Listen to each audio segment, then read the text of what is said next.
Bonjour à toutes et bonjour à tous, bienvenue sur ma chaîne Wishma Guidance. Alors aujourd'hui je vais vous expliquer comment dater une question. Alors pour ce faire déjà il faut que votre question soit précise. Je vous donne un exemple, une question des plus courantes en général quand on me consulte.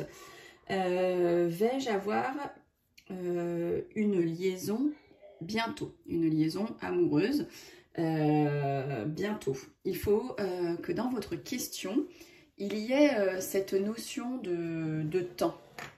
D'accord? Il faut qu'il y ait voilà, la notion de temps. Vous pouvez effectuer ce tirage avec n'importe quel autre oracle à partir du moment où cet oracle, il y a,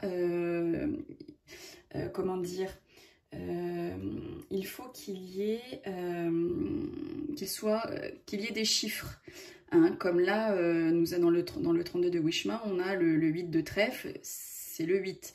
Voilà, il faut qu'il y ait des chiffres, des nombres, et parce que c'est à partir de ça, à partir de ces cartes-là, qu'on va pouvoir réaliser la datation du tirage. Voilà, allez, donc on commence tout de suite. Alors, donc moi j'utilise le 32 de Wishma Guidance, hein, que j'ai revisité et auto-édité moi-même. Vous utilisez le jeu de cartes que vous utilisez habituellement. Le tout, comme je vous disais, c'est que les cartes aient une numérotation, quoi. Hein. Voilà. Allez, donc là, comme d'habitude, hein, rien qui change, vous brassez vos cartes, vous les mélangez en posant votre question, donc la vôtre ou celle de quelqu'un d'autre. Si vous faites tirer les cartes à quelqu'un, il tirera ses cartes avec sa main gauche. Si vous tirez vos cartes à vous, vous les tirez de la main gauche. Et si c'est pour quelqu'un d'autre que vous le faites, vous le ferez de la main droite. Alors, on dit qu'il faut à minima mélanger 7 fois, au moins ces cartes. Donc on mélange, on pose la question hein, avec la notion de temps. D'accord? Donc ensuite, comme vous faites habituellement, donc vous étalez toutes vos cartes, tout simplement. Alors là, nous allons le faire à partir d'un tirage en croix. Alors j'avais déjà auparavant expliqué un tirage aux croix dans mes vidéos. Là, c'est une autre façon de faire un tirage en croix. Donc comme ça me permet d'en profiter, de vous en expliquer un autre. Donc dans un premier temps, vous allez choisir deux cartes que vous allez poser donc les unes à côté des autres. Donc là, c'est la carte 1, là, c'est la carte 2. Et en fait, ces deux cartes, ces deux premières cartes, placées l'une à côté de l'autre, vont former la surprise. Ok? Ensuite, la carte numéro 3, vous allez la placer ici, à côté de la carte numéro 1. Celle-ci va représenter ce qui est en faveur de vous, le consultant. Ensuite, là, la carte numéro 4. Cette carte numéro 4, je mélange 4 et cartes, va représenter tout ce qui ce qui est l'opposition au consultant. Tout ce qui est en opposition avec le consultant. Ensuite, on a la carte numéro 5 qu'on met donc au sommet du tirage en croix. Et ça va représenter le consultant, son état d'esprit présent et ou passé. Et donc ici, vous aurez la 6e carte. Donc cette 6e carte est la carte la plus importante parce qu'en fait, elle va résumer le problème et va donner la réponse à la question. Ok? Alors, on retourne ensuite les cartes. Donc la carte 1 et la carte 2. 1, 2. Donc on a dit que ces cartes-là représentaient tout ce qui était surprise. Donc on dit que à la pensée, il y a de la réussite, il y a du triomphe. Donc ça fait surprise. Ok, donc ça c'est l'interprétation du 32. Vous ferez l'interprétation de votre oracle. Hein. Alors, ensuite, la troisième carte, pardon. Donc on a dit que c'était tout ce qui était en faveur hein, du consultant. Donc là, on dit qu'il va y avoir un face-à-face qui va être bénéfique pour le consultant. Ensuite, la 4e carte, c'est l'inverse, hein, c'est l'opposé, c'est tout ce qui est en opposition avec le consultant. D'accord, là c'est pour et là c'est contre. Et là on parle que pour le consultant, Ce qui est contre, c'est soit le domaine médical, soit le domaine lié à la loi par rapport à un homme habillé de robe, par rapport au 32. Ensuite, la 5e carte, c'est l'état d'esprit présent, passé du consultant. Et là, on nous dit que dans son état d'esprit, hein, dans l'état d'esprit du consultant, de la personne qui consulte, il y a de la signature à sa pensée. D'accord? Et là, donc, en conclusion, la réponse à la question, on nous parle d'un homme. Donc, soit ça représente le consultant lui-même, hein, donc ça veut dire que la réponse réside en lui. Soit, si vous êtes une dame qui consultez, on parle d'un ami. Peut-être qu'il faut aller prendre conseil auprès d'un ami aussi bien au niveau professionnel ou peut-être au sein de votre famille. Après, on peut rajouter des cartes par-dessus hein, pour en savoir un petit peu plus. On dit qu'il faut recouvrir les cartes négatives, mais pas les cartes positives, d'accord? Pour pas chercher la... ok.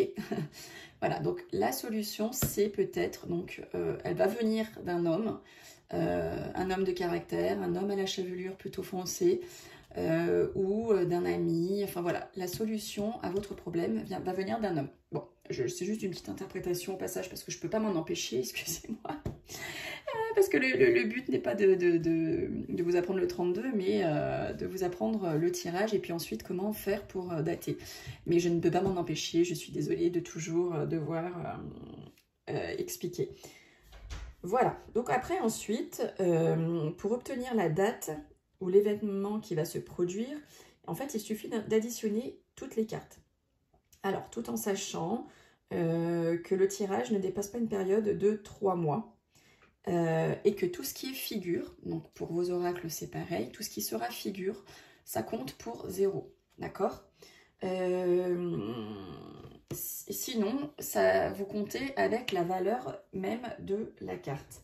Alors, petite parenthèse, hein, pour ceux qui utilisent le jeu de 32, vous avez des saisonnalités dans le jeu de 32. Le cœur, si vous avez un tirage à dominante cœur, c'est l'automne. Si c'est à dominante carreau, ce sera le printemps. Si c'est à dominante trèfle, la réponse sera plutôt sur l'été. Et si c'est un tirage à dominance pique, ce sera plutôt sur l'hiver. Donc là, on voit que la dominante, c'est le trèfle, puisque nous avons plus de cartes trèfle, on en a 3. Donc là, ce serait plutôt une réponse courant de l'été. Ok? Donc on a dit ensuite qu'on ne comptait pas les figures, excusez-moi, donc on les retourne, hein. Les as ça vaut 1, ok, donc 7, 8, 9, 10, donc là nous avons le chiffre 10, alors soit, donc là on a dit que la saisonnalité c'était l'été, pour cet exemple, donc ça peut laisser penser que au niveau de l'été, ça va arriver le 10 du mois, d'un mois courant de l'été. Ça va arriver le 10e jour d'un mois courant de l'été. Ça peut, si on fait 1 plus 0, ça fait 1, ça peut peut-être arriver le premier jour. C'est possible aussi.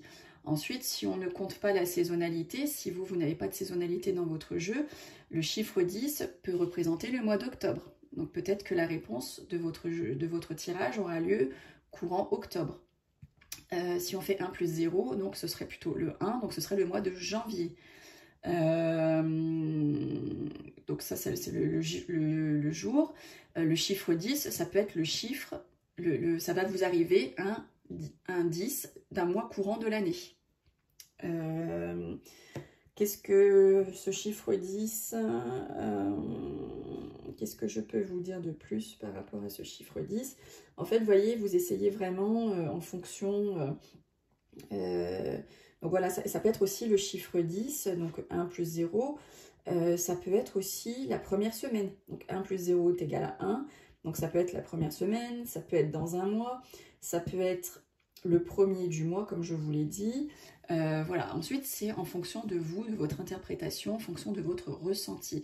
Mais voilà comment on détermine le jour, le mois, voilà. Donc c'est vrai que si vous déterminez au niveau de la saisonnalité, Ensuite, vous n'avez plus qu'à donc trouver le nombre ou le chiffre correspondant et ça vous donne du coup une précision supplémentaire sur la saison et puis ensuite le jour ou le mois dans lequel ça va se réaliser.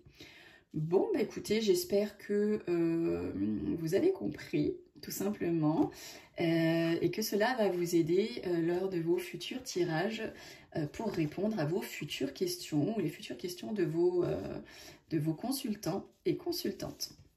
Voilà, bah écoutez, c'est tout pour ce tuto. Donc n'hésitez pas à regarder mes autres tutos. Alors moi, j'utilise le jeu de 32, mais les tutos que je fais concernant l'apprentissage des tirages, ça peut se faire avec n'importe quel autre oracle. Hein. Donc n'hésitez pas à visionner les autres tutos pour vous aider hein, si ça vous intéresse. Ne loupez pas également si vous êtes intéressé par ce genre de choses, mes tirages du jour. Donc tous les jours, je vous dis à l'aide donc de mes cartes et de mes oracles ce qu'il va se passer pour certains et certaines dans la journée. Bon, bah écoutez, voilà, c'est tout pour aujourd'hui. N'hésitez pas à vous abonner, hein, parce que je vais publier d'autres modes de tirage. Voilà, je publie tout un tas de choses. Alors, j'ai pas de planning déterminé, c'est plutôt en fonction de mon temps. Mais voilà, donc n'hésitez pas à vous abonner pour ne louper aucune de mes publications. Et donc, je referai d'autres tutos, bien évidemment. Et bien écoutez, je vous remercie pour votre écoute et je vous dis à très vite. Salut, salut!